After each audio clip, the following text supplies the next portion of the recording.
आज तक मैं हूं गौरव सावंत। जिस कानून को नरेंद्र मोदी सरकार ने बड़ी मशक्कत से पारित करवाया, जिन कानूनों को लेकर 1 साल तक किसान आंदोलन की आंच सही, उन्हें आज एक झटके में संसद में वापस ले लिया गया। लोकसभा और राज्यसभा दोनों में कानून वापसी का विधेयक पारित हो गया। प्रश्न है कि विधेयक सदस्य इसके पक्ष में आ गए, अरे कांग्रेस वालों सदस्य विरोध में ना गए। मेरे विचार में निर्णय हाँ वालों के पक्ष में विधेयक पर विचार करने को प्रस्ताव को स्वीकृत किया जाए। अब सभा विधेयक पर खंडवा जाए, चर्चा कराइए। आप सदन में जाइए, अंदर चर्चा चाहते हो मैं सदन ऑर्डर में आने दो, चर्चा कराऊंगा मैं आपकी। प्रश्न है कि खंड 2 और 3 विधेयक पर अंग बने।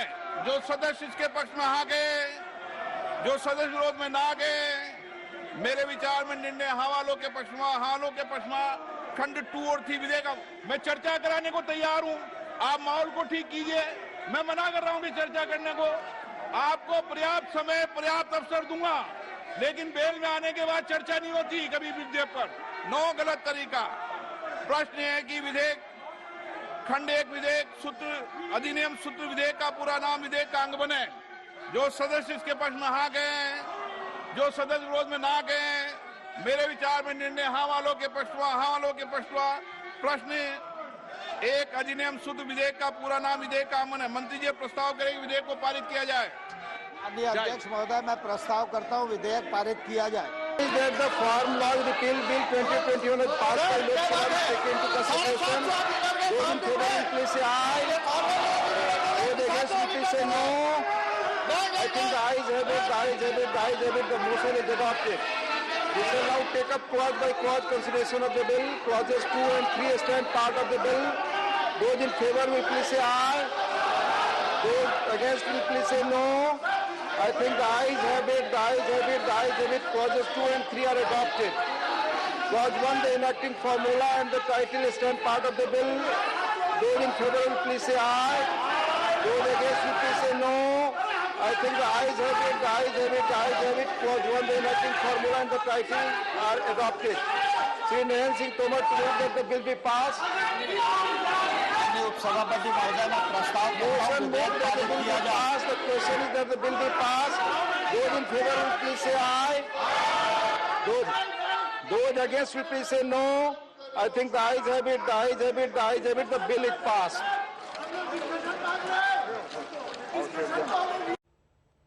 संसद के दोनों सदनों में कृषि कानूनों की वापसी वाला विधेयक पारित हो गया। लोकसभा में चर्चा के बिना इस विधेयक को पारित किया गया। राज्यसभा में भी सरकार ने चर्चा नहीं की। केवल मल्लिकार्जुन खड़गे, नेता प्रतिपक्ष, करीब 4 मिनट बोले। विपक्ष इसी को लेकर नाराज है कि आखिर सरकार चर्चा से भाग क्यों रही है। प्रश्न है कि खंड 2 और 3 विधेयक पर अंग बने। जो सदस्य इसके पक्ष में आ गए, जो सदस्य विरोध में ना गए।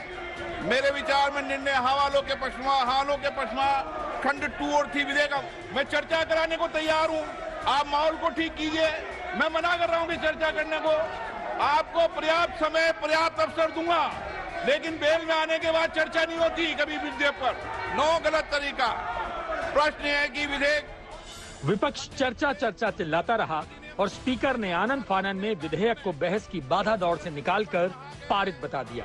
जो सदस्य विरोध में ना गए। मेरे विचार में निर्णय हाँ वालों के पक्ष में। प्रश्न 1 अधिनियम शुद्ध विधेयक का पूरा नाम विधेयक का अंग है। मंत्री जी प्रस्ताव करेंगे विधेयक को पारित किया जाए। अध्यक्ष महोदय, मैं प्रस्ताव करता हूँ विधेयक पारित किया जाए। जिस विधेयक को पारित कराने में मोदी सरकार के पसीने छूट गए थे, एड़ी चोटी का जोर लगाना पड़ा था, वो पलक झपकते रद्द हो गया। न चर्चा, न बहस, न सवाल जवाब, न खुशी, न चिंता। क्या सही, क्या गलत, कुछ भी जानना, समझना, पूछना या बताना जरूरी नहीं समझा गया। अब आलम यह है कि विपक्ष पूछ रहा है, ऐसी भी क्या जल्दी थी? तो सरकार कह रही है, वापस ही तो करना था, कर लिया, बात खत्म, सवाल खत्म। प्रस्ताव स्वीकृत हुआ, विधेयक पारित हुआ। हम सब बड़े तरस रहे थे। सदन के अंदर ये बात रखने के लिए हम लोग मन बनाया था, सारे विपक्ष लोगों ने। विपक्ष ने सरकार से ये मांगा था, ये मांग किया था कि कम से कम हमें बोलने का, सदन में चर्चा करने का मौका दिया जाना चाहिए। लेकिन आज अजीब सा चीज देखा कि सदन के सारे गरिमाओं को धजिया उड़ाते हुए बिल लाया गया, बिना चर्चा पास भी कराया गया। हमारे मांग था चर्चा कराओ, सरकार कह रहे हैं चर्चा नहीं होंगी। कांग्रेस एंड इट्स फ्रेंड्स, उनके जो मित्र पक्ष है, उनकी इको जोन में है, ऐसे सब लोग आज फिर से विरोध करना शुरू कर दिया। अपोजिशन का भी डिमांड था कि इसको रिपील करो। आपका ही डिमांड हम मान रहे हैं। लगभग आपका जो डिमांड था उसके ऊपर हमने सहमति बना दिया और सहमति बना के रिपील करने का निर्णय करके आप बिल हम पेशित किया। मैं इन लोगों का उद्देश्य क्या है, व्हाट इज योर इंटेंशन, ये मैं क्वेश्चन करना चाहता हूं। एक साल तक जिन कानूनों पर मोदी सरकार की कृपा बरसती रही, उनसे मुंह मोड़ने में 1 घंटे का वक्त भी नहीं लगा। हम उस इतिहास में नहीं जाते, नहीं बताते कि तीनों कृषि कानूनों को देश हित में साबित करने के लिए मोदी सरकार ने कितना जतन लगाया, कितना दम लगाया। याद करिए, 20 सितंबर 2020 को लोकसभा में कृषि कानून पारित हुए। आज 29 नवंबर 2021 को तीनों कानूनों को तिलांजलि दे दी गई और करीब 14 महीने के इस कालखंड में राजनीति के कितने खंड आपने, हमने, सबने देखे, लेकिन आज मिनटों में तीनों कानून निरस्त हो गए। 11 बजे लोकसभा की कार्रवाई शुरू हुई। 11:12 पर लोकसभा की कार्रवाई स्थगित हुई। 12 बजे लोकसभा की कार्रवाई दोबारा शुरू हुई। 12:12 पर कृषि कानून वापसी बिल पारित हो गया और दोपहर के 2 बजते राज्यसभा में भी बिल पारित करने की औपचारिकता पूरी कर ली गई।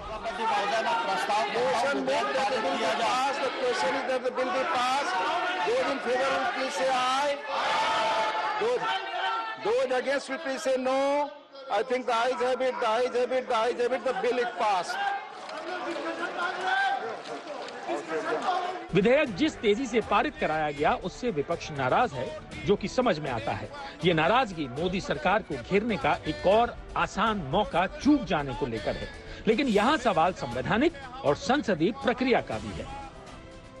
जिस पक्ष के पास नरेंद्र मोदी जैसे मजे हुए वक्ता हों, उसका यूं चर्चा से परे हट जाना हैरान करता है।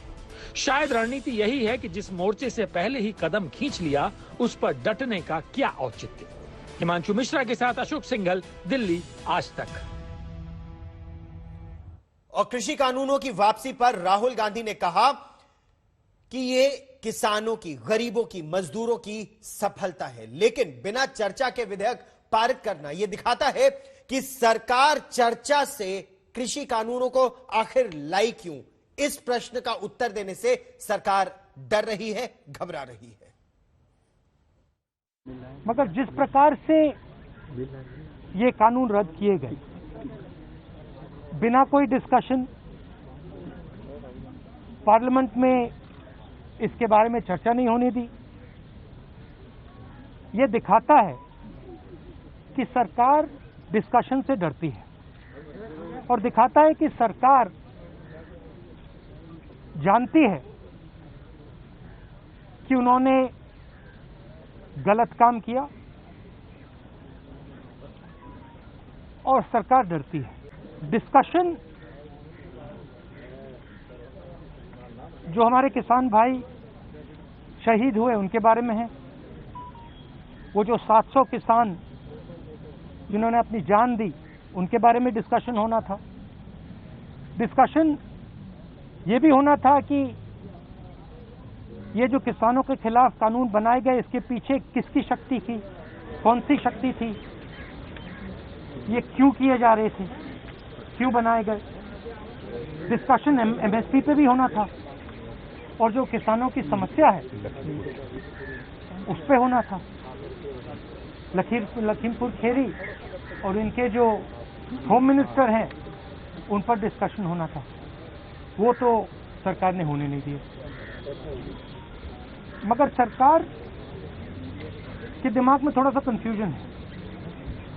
वो सोचती है कि जो गरीब लोग हैं, किसान लोग हैं, मजदूर लोग हैं, उनमें कोई शक्ति नहीं है, उनको दबाया जा सकता है। और इस एपिसोड में ये दिखाया है कि किसानों को, मजदूरों को, गरीब लोगों को, कमजोर लोगों को हिंदुस्तान में दबाया नहीं जाता। इन्हें माफी मांगी, इसका मतलब प्रधानमंत्री ने ये एक्सेप्ट किया कि उनकी गलती के कारण से 700 लोग मारे गए हैं, उनकी गलती के कारण से ये जो पूरा आंदोलन हुआ है। तो फिर अगर उन्होंने गलती एक्सेप्ट कर ली है तो फिर कॉम्पनसेशन देना तो पड़ेगा। राहुल जी, आपने पहले कहा था कि तीनों कृषि कानून वापस लेने होंगे, सरकार ने अंतो गतवा जी बिल वापस ले लिया। अब सवाल यह है, देखिए जिस प्रकार से लिया है इन्होंने, सबसे पहले इसमें किसानों का अपमान किया है। उन्होंने कहा है कि थोड़े से किसान के संगठन, ये सेक्शन, एक सेकंड में पढ़ लेता हूँ। A group of farmers are protesting against these laws. ये कोई ग्रुप नहीं है, ये हिंदुस्तान के सब किसान हैं। पहले आपने इनको खालिस्तानी कहा, अब आप इनको ग्रुप ऑफ फार्मर्स कह रहे हो। ये ग्रुप ऑफ फार्मर नहीं है, ये हिंदुस्तान के सारे किसान हैं और ये समझते हैं कौन सी शक्तियां इन पर आक्रमण कर रही है। किसान संगठनों ने सरकार को 6 मांगे अपनी दी हैं, जिसमें न्यूनतम समर्थन मूल्य भी शामिल है और एक किसान स्मारक भी शामिल है। अखिलेश यादव ने भी सरकार की मंशा पर सवाल उठाए। विपक्ष लगातार यह कह रहा है कि वो किसान संगठनों के साथ है। हमारे साथ अखिलेश यादव है, आइए उनसे बात करते हैं। अखिलेश जी, कानूनों पे, रिपील पे चर्चा नहीं हो रही, उसको लेके विपक्ष लामबंद है, क्यों चर्चा चाहते हैं आप लोग? किसान कानून कम से कम बहस हो और इस बात की जानकारी हो कि आगे सरकार किसानों की जान जा चुकी 700 के लगभग। जब कानून लागू किए थे, कोई किसान देश का नहीं चाहता था कानून लागू हो, और आखिरकार अचानक सरकार ने ये फैसला लिया है, तो कम से कम बहस तो हो लोकसभा में। किसके हक में फैसला लिया, किसके हक में कानून बना? क्या एम्बैरेसिंग हो जाएगा, किरकिरी होगी सरकार की, इसलिए अवॉइड कर रहे हैं, आपको लगता है? सरकार किसान की खुशहाली नहीं चाहती है। ये सरकार वो है जिसने भरोसा दिलाया था किसानों की आय दोगुनी होगी, और उत्तर प्रदेश का अगर संकल्प पत्र पढ़ेंगे उसमें सबसे पहले पन्ने पे ये लिखा है कि आने वाले समय में किसानों की आय दोगुनी होगी। वही किसान जानना चाहता है क्या इन कानूनों से किसानों की आय दोगुनी हो रही थी, और अभी तक किसान की आय दोगुनी के लिए सरकार ने क्या फैसला लिया है? आय तो दोगुनी हुई नहीं। जिस तरीके से महंगाई बढ़ी है उससे किसान और खेती बर्बाद हुई है। ये कहा जा रहा है कि 5 राज्यों में चुनाव है, इसके मद्देनजर भाजपा को लगा कि उनकी भद पिट रही है और यही वजह है कि उन्होंने ये फैसला लिया। भारतीय जनता पार्टी वोट के लिए कुछ भी कर सकती है, और उत्तर प्रदेश क्योंकि बड़ा राज्य है, पंजाब में चुनाव है, पंजाब के साथ साथ उत्तर प्रदेश बड़ा राज्य है, इसलिए उन्होंने वोट के लिए फैसला लिया। अब फायदा होगा उनको, सरकार बना रही है भाजपा। भारतीय जनता पार्टी का सफाया होगा। समाजवादी पार्टी अध्यक्ष और पूर्व उत्तर प्रदेश के मुख्यमंत्री अखिलेश यादव ने भी उत्तर प्रदेश सरकार पर पेपर लीक समेत कई अन्य मुद्दों पर निशाना साधा। उनके साथ बातचीत की आज तक संवाददाता समर्थ श्रीवास्तव ने। अखिलेश जी, हर दिन आप एक नए नेता से मिल रहे हैं, जयंत चौधरी, फिर आम आदमी पार्टी संजय सिंह, पल्लवी पटेल, क्या रणनीति है, क्या मैसेज देने की कवायद है? समाजवादी पार्टी की कोशिश है कि क्षेत्रीय दल और जो पार्टी के साथ आना चाहते हैं उन्हें साथ लेकर के आगे चलें। चंद्रशेखर रावण से भी मुलाकात संभव? उनसे मुलाकात अभी नहीं हुई है मेरी, और देखते हैं क्या राजनीतिक परिस्थितियां बनती हैं। आज शिवपाल सिंह यादव आजम खान से मिलने जेल गए, सीतापुर जेल, क्या आप पार्टी कैसे लेती है? देखिए, आजम खान साहब के ऊपर झूठे मुकदमे लगे हैं, और ये केवल मैं नहीं कह रहा हूँ, आप रामपुर से लेकर के किसी से जानकारी कर लें, उस एसएसपी जिसने मुकदमे लगाए उसकी खुद जांच चल रही थी, क्योंकि लेन देन लेकर के ट्रांसफर पोस्टिंग की वो जांच अभी भी पेंडिंग है। जिस जिलाधिकारी को वहां लगाया गया था, जिससे मुकदमे लगाए गए, वो आज कमिश्नर हैं। उन्हें इसलिए रोका गया है क्योंकि वो दूसरे कैडर के थे। उन्हें लालच ये दिया गया कि अगर आप मुकदमे लगा दोगे तो आपको यही कैडर उत्तर प्रदेश का मिल जाएगा। तो आजम खान साहब के ऊपर झूठे मुकदमे लगे, स्वाभाविक है लोग जा रहे हैं, मिलेंगे उनसे। सीएम योगी ने स्टेटमेंट दिया है, टीटी एग्जाम्स में जो पकड़े गए हैं उनके खिलाफ गैंगस्टर पे कार्रवाई होगी, संपत्ति कुर्क होगी और बुलडोजर भी चल सकता है। आप कैसे? मुझे ये बताइए, प्रयागराज में जो 4 दलित मारे गए हैं, क्या उनका इनकाउंटर होगा? जो बेटी के साथ बलात्कार हुआ मथुरा में, क्या उनके साथ इनकाउंटर होगा? ये सरकार केवल बोलती है, केवल जीप चला रही है सरकार। और इनका ट्रैक रिकॉर्ड देखिए, ये अन्याय के लिए धाराएं लगाते हैं, अन्याय के लिए गैंगस्टर लगाते हैं। इन्हें अगर सच्चाई में टीईटी की परीक्षा करानी थी तो पहले इंतजाम क्यों नहीं किए? क्योंकि पहले भी उत्तर प्रदेश में कई बार इस तरह के पेपर लीक हो चुके हैं, परीक्षाएं रद्द हो चुकी। जब इन्हें पता था कि परीक्षाएं इस तरह की घटनाएं होती हैं तो तैयारी क्या थी सरकार की? अब गैंगस्टर लगा करके क्या करोगे आप? अब तो सरकार से जा रहे हो, ये तो टीईटी और आगे की परीक्षा दूसरी सरकार करेगी। इन्हें नौकरी देनी नहीं थी, बजट का इंतजाम नहीं है, ये तो केवल खाना पूर्ति कर रहे हैं जनता को बताने के लिए कि हम नौकरी दे रहे हैं आपको। पंजाब के मुख्यमंत्री चरणजीत सिंह चन्नी ने ऐलान किया है कि पंजाब में जल्द रामायण, महाभारत और गीता का रिसर्च सेंटर खोला जाएगा। कल कपूरथला में बोलते हुए उन्होंने कहा कि वे खुद संस्कृत सीखेंगे और महाभारत पर पीएचडी करना उनकी इच्छा है और करेंगे वो। मेरा एक बचपन तो सोच है कि महाभारत, गीता, भगवत गीता, श्री भगवत गीता से अपना एक अध्ययन सेंटर बनाएंगे। एक महाभारत के अध्ययन, एक रामायण के अध्ययन सेंटर होगा। सो ऐसी हूं पंजाब दे विच एक बड़ी जगह लेके ये रिसर्च सेंटर खोलना। मैं संस्कृत सीख के महाभारत में पीएचडी करनी मेरा एक मैं अब मेरी पीएचडी जेडी मैं कर रहा है 3 महीने कंप्लीट हो जानी है, पूरा करके कंप्लीट हो जानी। लेकिन उस तो बाद मैं यही काम शुरू करना है कि संस्कृत सीख के मैं इसे करके पंजाब के स्कूलों के विच ऐसी एक ऑप्शनल सब्जेक्ट जिहड़ा चाहुंदा होवे ले ले संस्कृत का शुरू करना ते संस्कृत करना।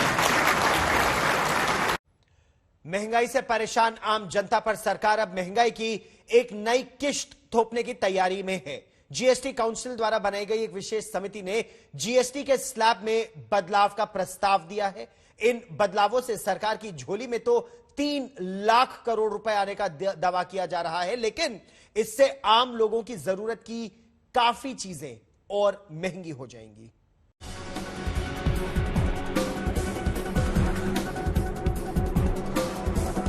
हाल ही में सरकार ने पेट्रोल डीजल पर एक्साइज ड्यूटी घटाकर लोगों को मामूली राहत देने का ऐलान किया था। अभी तक सरकार फ्री वैक्सीनेशन की भरपाई का बहाना बनाकर पेट्रोल डीजल पर भारी टैक्स वसूल कर रही थी। कोरोना काल में मंदी के असर से सरकार का रेवेन्यू भी घट गया था। इसकी कमी भी पेट्रोल डीजल पर लगने वाला टैक्स पूरी कर रहा था। महीनों से मोटी कमाई करने के बाद सरकार ने पेट्रोल डीजल पर टैक्स में जो थोड़ी कमी की थी उसकी भरपाई के लिए कहा जा रहा है कि अब जीएसटी के स्लैब में बदलाव की सरकार ने तैयारी कर ली है। जीएसटी काउंसिल की नामांकित एक फिटमेंट कमेटी ने सुझाव दिया है कि 5% के जीएसटी स्लैब को बढ़ाकर 7%, जबकि 18% के जीएसटी स्लैब को बढ़ाकर 20%, वहीं 12 और 18% के जीएसटी स्लैब को मिलाकर 15% का स्लैब बना देना चाहिए। कहा जा रहा है कि इस बदलाव से सरकार की राजस्व कमाई में 3 लाख करोड़ का इजाफा होगा। इस कमाई को केंद्र और राज्यों में आधा आधा बांटा जाएगा। इस बदलाव से सरकार की झोली तो भर जाएगी, लेकिन महंगाई से परेशान आम जनता के लिए ये कदम गुजारा करना ज्यादा मुश्किल कर देगा। पहले ही सरकार के कपड़ों और फिटवेयर पर लगाए जाने वाले जीएसटी को 5 से बढ़ाकर 12% किए जाने का विरोध हो रहा है। जानकारों का भी मानना है कि टैक्स के मौजूदा दरों को देखते हुए महंगाई के कहर के चलते सरकार को किसी भी तरह की बढ़ोतरी से बचना चाहिए। जीएसटी के रेट को बढ़ाना कोई समाधान नहीं है। देश के कैश फ्लो को मैनेज करने के लिए जीएसटी की स्लैब को 5% से 7% कर देना और 18% को 20% करने के बारे में सोचने से समस्या का समाधान नहीं होगा, बल्कि इससे महंगाई बढ़ेगी। समाधान मेरे हिसाब से है जीएसटी की कवरेज को पूरी तरीके से इम्प्लीमेंट करना। जीएसटी में बदलाव कैसे आम आदमी की जेब पर असर डालेगा, इसकी मिसाल कपड़ों पर बढ़े जीएसटी से समझी जा सकती है। फिलहाल कच्चे माल यानी कपड़े पर 12% जीएसटी लगता है, रेडीमेड कपड़े पर 5% जीएसटी लगता है, यानी कि फिलहाल कपड़ों पर 17% जीएसटी देना पड़ता है। लेकिन अब 7% जीएसटी बढ़ने पर रॉ मटेरियल पर 12% और रेडीमेड पर 12% लगेगा, यानी कि कुल मिलाकर 24% जीएसटी देना होगा। इसी तरह से फिलहाल 5% जीएसटी केवल जरूरी सामानों पर लगता है। इसे बढ़ाकर 7% किए जाने से जरूरत का हर सामान महंगा हो जाएगा। महंगाई के इस असर को लेकर आरबीआई भी कई बार सरकार को चेतावनी दे चुका है। लेकिन फिर भी अगर सरकार इस कदम को उठाएगी तो कोरोना से उभरती अर्थव्यवस्था के लिए ये एक आत्मघाती कदम साबित हो सकता है। आज तक ब्यूरो। देश और दुनिया की ताजा खबरों के लिए देखते रहिए आज तक। आज तक HD, सबसे तेज, सबसे ज्यादा।